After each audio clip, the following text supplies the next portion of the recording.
The flashbulbs were blinding. In the middle of a glitzy Los Angeles charity gala, movie stars mingled under the soft hum of jazz, sipping champagne and posing for the cameras. But away from the spotlight, in a corner of the room where the light didn't quite reach, stood a man who didn't belong. Stocky, square-jawed, eyes sharp as steel. Jimmy Hoffa.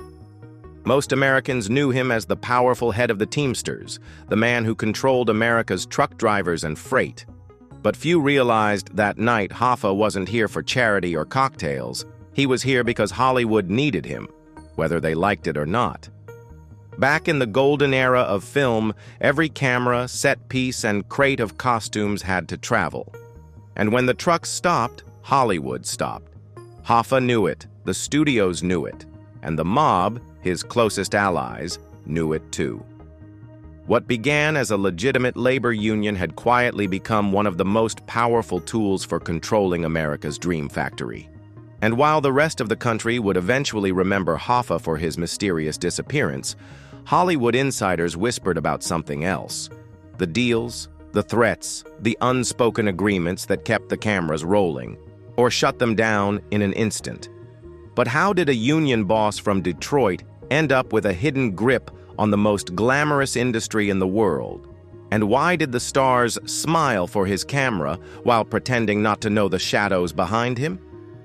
That's where our story begins, with a man whose power stretched far beyond the freight yards and into the very heart of Hollywood. Jimmy Hoffa didn't just appear out of nowhere. Born in 1913 in rural Indiana, he learned early that survival meant knowing how to read people and how to bend them to your will. By his early 20s, he was already making waves in Detroit's labor scene, organizing warehouse workers and delivery drivers. The timing couldn't have been better. Post-Depression America was crawling with labor disputes, and unions were gaining momentum. When Hoffa joined the International Brotherhood of Teamsters, he found his true empire. Trucking was the backbone of the country. Every industry, from steel to food to, yes, film, depended on goods moving from point A to point B. If the truck stopped, the economy froze. Hoffa understood that leverage, like a chess master, understands a queen on the board. But here's where the story turns dark. To cement his control, Hoffa forged alliances with some of the most dangerous figures in organized crime. The mob needed transportation to move their goods, both legal and not so legal, across state lines.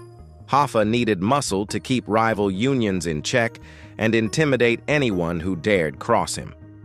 By the early 1950s, Hoffa was more than just a union leader. He was a kingmaker. And the Teamsters? They were America's largest union, boasting over 2 million members. This wasn't just a workforce, it was a private army. Hollywood took notice. Production schedules were a delicate dance, and delays cost millions. Every set needed costumes, cameras, lighting rigs, and film stock delivered on time. Without Hoffa's good graces, all of that could grind to a halt. In an industry obsessed with controlling its image, few things scared studio bosses more than a labor shutdown that could derail a blockbuster. And Hoffa knew exactly how to use that fear to his advantage. By the mid-1950s, Jimmy Hoffa's shadow stretched far beyond Detroit's loading docks. The Teamsters weren't just moving freight anymore. They were touching every industry that relied on transportation, and Hollywood was no exception. Movie studios might have been built on glitz and glamour, but behind the scenes they were just as dependent on trucks as any warehouse or factory. Cameras, lighting equipment, sound stages, these weren't just lying around in Los Angeles waiting for a director to yell action. Much of it had to be hauled in, often on tight schedules, and a single delay could throw a production into chaos. Hoffa and the Teamsters quickly realized that the entertainment industry was just another gold mine waiting to be tapped. Reports from the Times suggest that Hoffa didn't just wait for Hollywood to come to him. He made the first move. He began cozying up to studio transportation managers and film union representatives, positioning himself as the man who could make sure things ran smooth. But smooth in Hoffa's world didn't come free. Some insiders claimed that subtle threats started to surface. Deliveries arriving late without explanation, vital gear going missing for a day or two, and crew members quietly warned that this isn't a fight you want. In an industry where time was money and delays could cost tens of thousands a day, studio heads began to see the wisdom in keeping Hoffa happy. The connection wasn't all about intimidation, though. Hoffa knew how to offer a carrot along with the stick. He promised reliable work for union drivers, better pay for transportation crews, and a pipeline of trusted hands who could handle the most sensitive shipments, whether those shipments were expensive camera rigs or something less legal. Before long, Hoffa had a foothold in Tinseltown.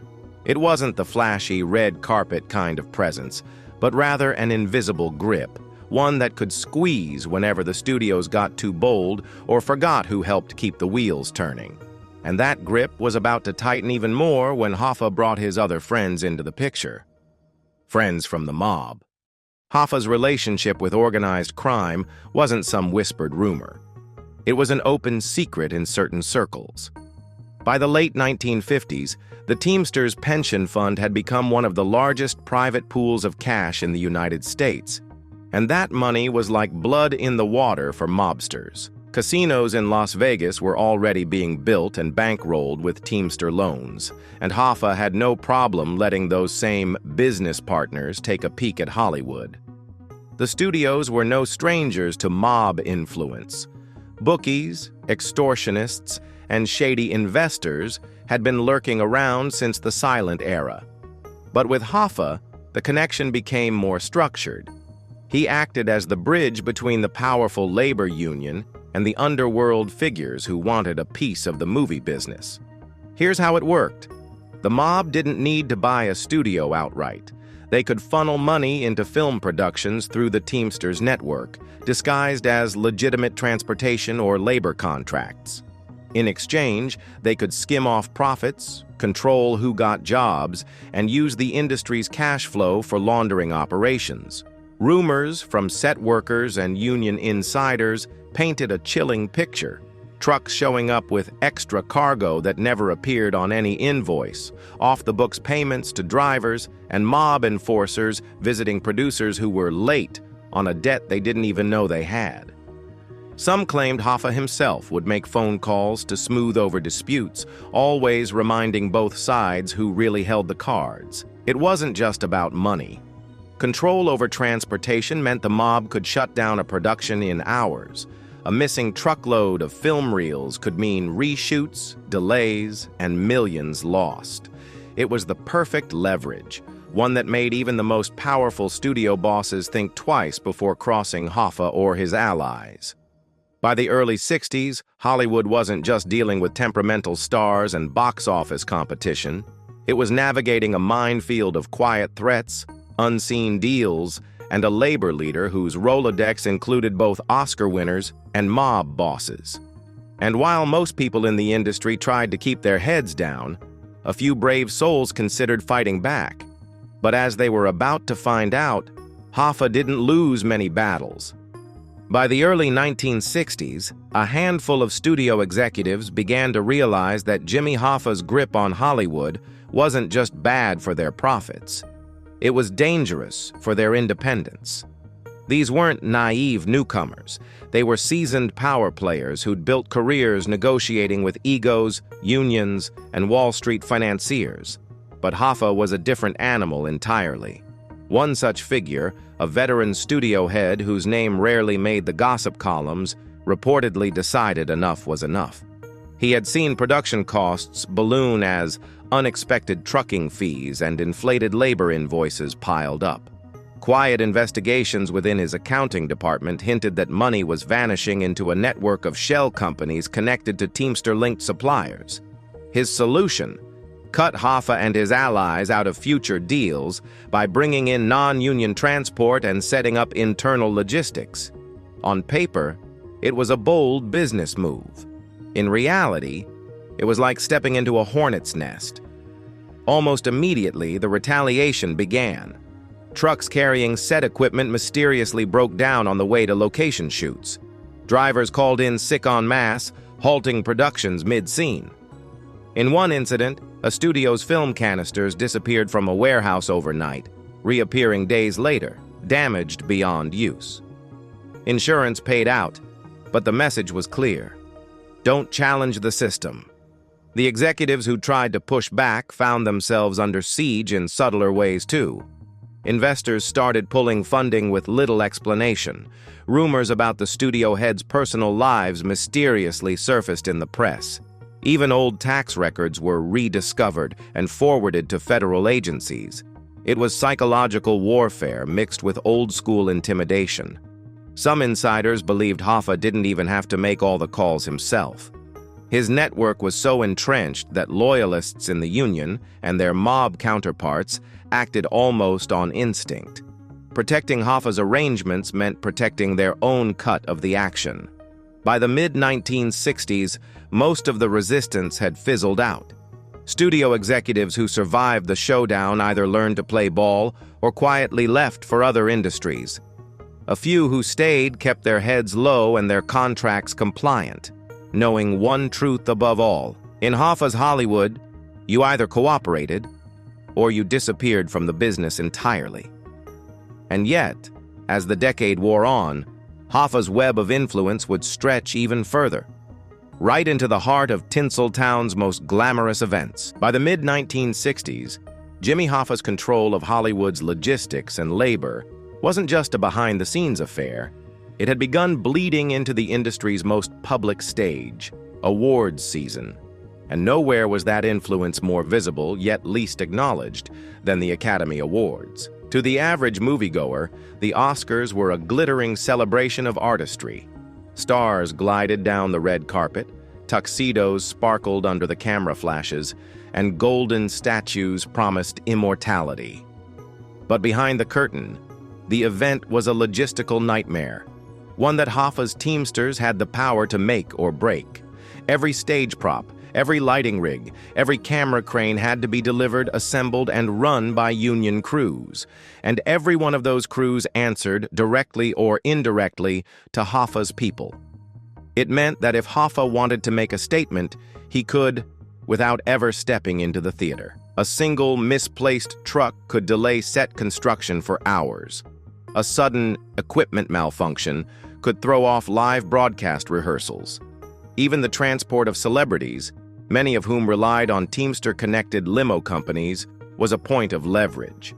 If Hoffa's allies decided a certain producer or actor needed humbling, their ride might show up late, or not at all. Rumors swirled that on more than one occasion, Hoffa's influence was used to ensure particular films, often backed by studios friendly to his interests, got extra visibility during the season. Publicists whispered about mysteriously smooth press coverage and last-minute seating changes that put favored producers in the camera's line of sight. Others claimed Hoffa had a hand in preventing certain controversial films from getting logistical support during their awards campaigns, effectively freezing them out of Oscar contention. And then there were the after-parties, lavish, exclusive, and, according to some insiders, perfect for discreet meetings between Hollywood deal-makers and underworld figures. Hoffa's lieutenants were said to mingle among the guests, always off-duty, always just there to congratulate friends. But in reality, those parties became informal negotiation tables where deals for future productions were struck under the champagne buzz. For the studios, it was a devil's bargain. The Oscars were the crown jewel of the film calendar, and keeping them running smoothly was non-negotiable. If that meant giving Hoffa's allies a say in who got contracts, premieres, or even publicity, most in Hollywood figured it was a small price to pay. After all, the alternative, a very public and very expensive embarrassment, was something no one wanted to risk. But Hoffa's ambitions didn't stop at the awards circuit. His next move would push his influence deeper into the creative process itself, shaping what films got made and who got to star in them. By the late 1960s, Jimmy Hoffa wasn't just a labor leader with a foot in Hollywood's door. He was quietly shaping what audiences saw on the big screen. His influence had moved past delivery trucks and union halls, creeping into the creative heart of filmmaking, casting. At first glance, it might sound absurd. Why would the head of the Teamsters care about who played the romantic lead in a major motion picture? But for Hoffa, every casting choice was an opportunity to repay favors, strengthen alliances, or ensure loyalty from powerful studio executives. Here's how it worked. Many actors, especially those lower on the Hollywood ladder, were desperate for steady work. If a studio head or producer wanted to secure a smooth production, no picket lines, no transportation delays, no mysteriously misplaced equipment, they might agree to consider an actor recommended by someone in Hoffa's inner circle. Sometimes these recommendations were up-and-coming performers who just happened to be friends or relatives of influential union members. Other times, they were already established stars who'd proven themselves willing to play ball with Hoffa's people. Rumors circulated that certain mob-connected performers landed key roles in big-budget pictures not because they were the best fit, but because their casting guaranteed the Teamsters' full cooperation. In a business where time was money, avoiding labor headaches could be worth millions. And that kind of insurance policy was hard for producers to refuse. Hoffa also understood the power of casting to shape public perception. By backing films that featured specific actors, he could indirectly boost the careers of those aligned with his interests, creating a circle of gratitude and obligation. And once an actor owed their breakout role to a well-placed suggestion, they were far more likely to return the favor, whether by speaking positively about Hoffa in public, attending Teamster-backed events, or simply remaining silent when uncomfortable rumors surfaced. There were even whispers that Hoffa's influence stretched to blocking roles for people who'd crossed him. A sudden scheduling conflict or a quietly withdrawn offer could derail a promising career before it ever took off. While hard proof was scarce, Hollywood's rumor mill being what it is, the pattern was enough to make even seasoned stars tread carefully. By this point, Hoffa wasn't just a labor boss to Hollywood, he was becoming a kingmaker. And as his control over both the business and creative sides of the industry tightened, some began to wonder, what would happen if he decided to push the boundaries even further? Because his next play wouldn't just involve stars or sets. It would involve the very way Hollywood financed its biggest films. By the dawn of the 1970s, Jimmy Hoffa had moved into a new phase of his Hollywood strategy, one that was far more lucrative, far more dangerous, and almost entirely hidden from public view. He wasn't just influencing who got cast or which productions ran smoothly. Hoffa was now in the business of quietly helping finance the very movies Americans lined up to see. The tool that made this possible was the enormous pension fund controlled by the Teamsters. Officially, it was meant to safeguard the retirement of hundreds of thousands of union members. In practice, it had become one of the largest, most liquid pools of cash in the country, a tempting target for both legitimate investors and the mobsters who orbited Hoffa's world. Hollywood, especially in the 1970s, was a notoriously risky place to raise money. Studios often hesitated to fully bankroll ambitious projects, preferring to bring in outside investors to share the risk. And Hoffa's pension fund, flush with cash and operating under a cloud of secrecy, was perfectly positioned to step in. According to reports whispered in studio backrooms, loans from the Teamsters pension fund came with lightning-fast approval compared to traditional banks.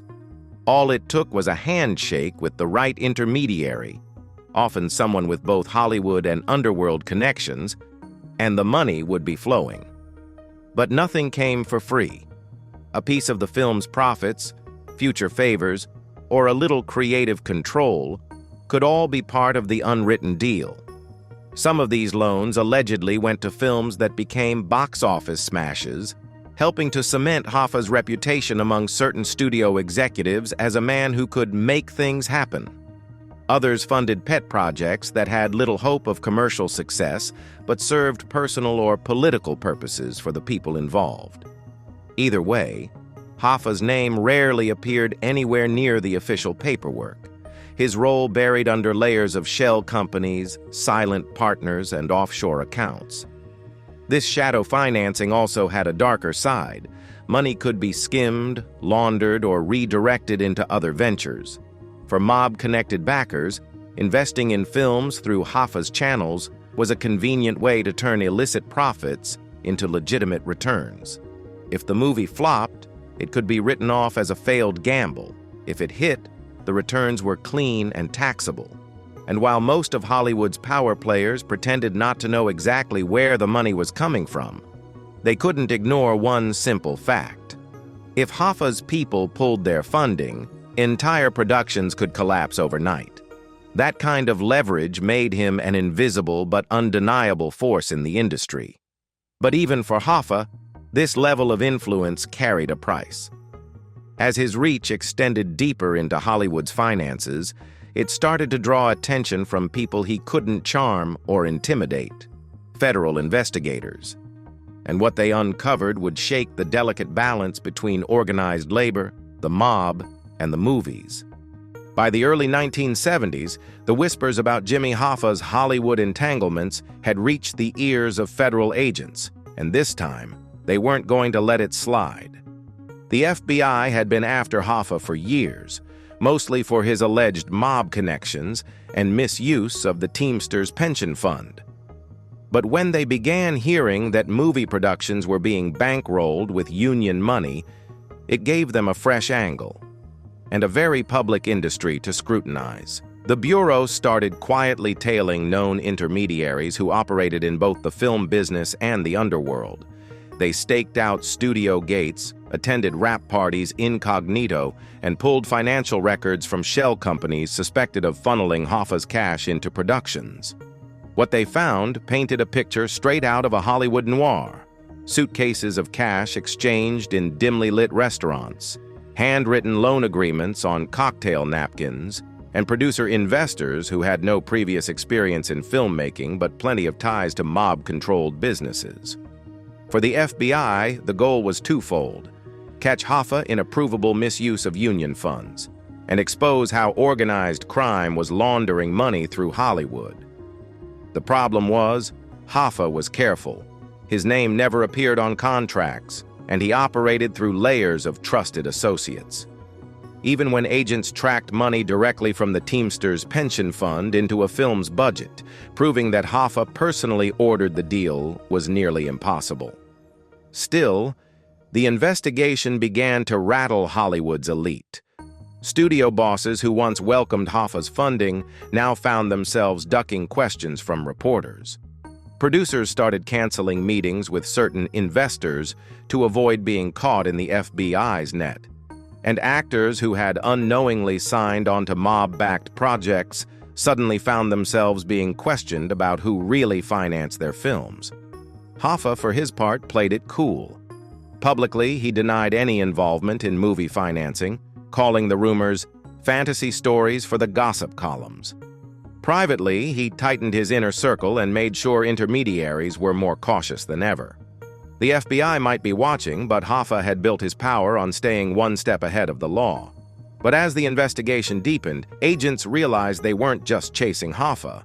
They were uncovering a web that connected Teamsters cash, Hollywood egos, and mob families from coast to coast. And if even one thread of that web unraveled, the fallout could be devastating for Hoffa, for the mob, and for the film industry's golden facade. Jimmy Hoffa vanished in 1975, leaving behind one of the most enduring mysteries in American history.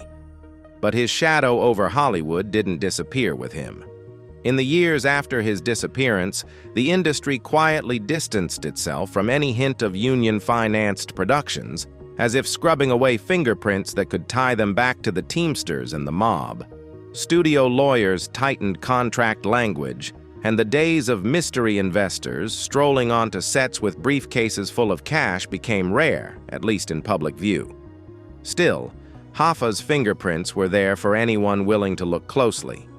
Many of the films allegedly backed with Teamsters money went on to become cult classics, earning millions at the box office and cementing the careers of actors and directors who may never have known where their funding really came from. And some industry insiders whispered that even after Hoffa's disappearance, the same channels of financing continued, just with different names on the paperwork and new intermediaries managing the deals. Hoffa's Hollywood connections also helped cement a strange cultural crossover, the blending of union power, organized crime influence, and Tinseltown glamour. In the decades since, the entertainment industry has seen plenty of shady financing stories, offshore shell companies, foreign investors with murky backgrounds, and production budgets padded with unexplained consulting fees.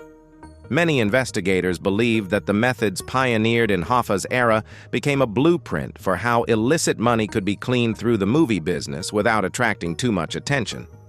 And then there's the lingering question that fuels both conspiracy theorists and Hollywood historians. Was Hoffa's involvement in the film industry one of the reasons he was silenced? Some claim his growing influence in entertainment threatened to expose mob operations or cross powerful studio figures who wanted him out of the picture. Literally. Others believe that his Hollywood ventures were small potatoes compared to his real battles within the Teamsters and organized crime.